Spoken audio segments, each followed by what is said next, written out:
Tsaka yung mga umiiwas sa cars. Oo, tama yan. Drizzle lang, chef. Drizzle lang po. Tapos, ilalagay natin. Pakilagay na lang po dyan. Bahala ka na. Latag-latag mo lang. So, imbis na lasagna sheets. Oo. Eggplant, pwede na. So, ganito lang to, chef. Ganyan lang, drizzle mo ulit. So every layer di-drizzle Yes. ng oil. Okay. Lagyan mo na konting salt and pepper pala. Sorry. Just like that. Okay, so mainit na. Preheated na natin. Ilagay na natin sa oven hanggat sa lumambot siya. Gano'ng katagal usually? Kasi, It's about di ba? 20 minutes. 20. Yeah. Oy, pwede na. Pwede na tanggalin. Oo. Kasi baka ma-overcook. So olive oil lang yan, chef, di ba? Yes. Salt and pepper. That's right. Very simple. Bake it for mga 30 to 45 minutes Yes. until wilt. So, sit aside ko lang for a while kasi mamaya-maya ako gagawin yan.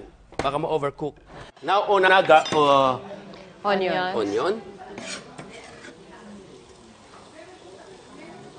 Okay, then garlic, of course. Saute onions and then Dapat garlic. slightly brown. Okay. Yan ang dapat talaga hindi minamadali, chef. No? Oo. Yung sauteing. Ito ang importante sa lahat, pag-saute. Pag tama ang saute mo, masarap ang sauce mo. Kasi lumabas lahat ng flavor. Yes, tama po yan. Now, add with red wine. Red wine. Yes. So, bago natin ilagay ang tomato sauce or crushed tomato, Red wine muna. i-deglaze mo muna siya, parang reduction mo muna. Okay. Mawala ang oil, ang alcohol niya. Yung acidic Yung niya. acidity, oo. Oh. Bango to, ha? Ikaw ba, Sulin, pag nagluluto ka, mostly you add wine? Pag may mga made dishes na may sauce na, parang chicken blanchet, ganun, gagawin ko ng, lagay ko ng white wine. White wine. Oo. Wow. Sa mga pasta dishes, then white wine. Now, nakita natin parang nag-oil na. Oo. Wala na Sobrang yung wine. Then, yan ang Tomato. tomatoes. Crushed tomato.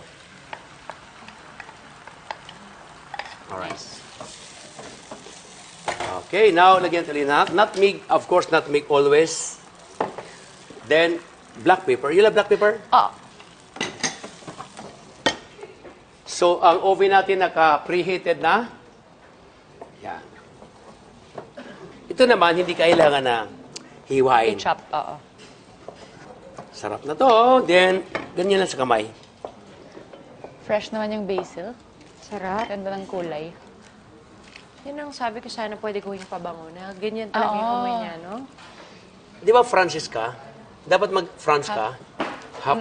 Mag-create ka ng perfume the Actually, best. lalabas ako ng perfume soon. Oh. Sa November. Talaga? Oo.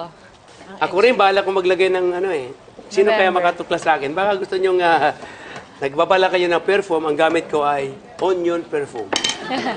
Bango yan, Mahogany. ah. Onion Sarap. mahogany. I love mahogany. Ihalo natin ito. Yan. Cheddar, Bago. parmesan. Yeah, a little bit parmesan. Konti lang, parmesan.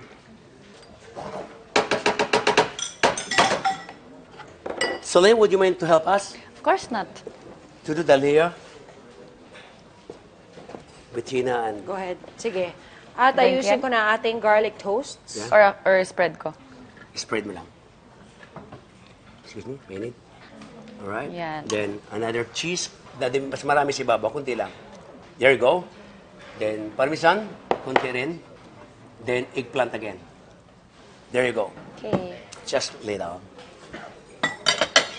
Good. Nagluluto kasi si Solin eh. Sa Taste Body, pinapanood ko yan lagi. 60 na. Sa Taste maganda Buddy, pa. kain siya ng Kain lang, oo. Sa bahay siya luto-luto. Oo. Ganda yun ha? Kasi walang tao sa bahay, ako lang. So ako ang nag-prepare ng mga baon para sa Talaga? fiancé ko. How's your boyfriend? Good. It's good. Good and healthy. Wow. Nasa Europe siya, di ba? Hindi, nandito siya. Ah, nandito? Wow. Can I meet her? Gusto mo? Yeah, to say hello. Magkaintindihan kaya kayo? Of Does he course. speak Tagalog? Mas mag... Alam lang niya kilig at gigil. Wow! Tinuro ko sa Obviously, yun kanya. lang ang mga sinasabi mo rin sa kanya. Kinikilig ako sa'yo, nanggigigil ako sa'yo. Oo. Ganun lang, alam niya. Pwede ito sa... The reason why, kasi malapit ng Pasko, di ba? September, October, November, December. So ito, pwedeng isa sa sangkap niyo. Isa sa Ay, sa magandang... pag-sauce. Ayan, Okay. ito na, sauce na. Ang regalo sa Pasko. Yes. Oo nga, no? Alam mo, Pasko na, ilang pag days Pasko, na. lagi akong wala sa bahay. Kasi, nagtatago Busy. sa inaanak. Ano, aminin. Hindi yun eh. Ayan. Yan. Maraming kamag-anak. Okay, last one. Go. Todo na yung cheese. Todo na. Never have Todo. enough cheese. Woohoo. Oven is ready. Oh my God. This is nice. Go for good. Thank you, Solen, my dear. Walang Okay, ilagay na natin sa ating oven. It's about 10 minutes. 10 to 15 minutes at most. Earlier, ginawa na namin yung garlic toast. It's good.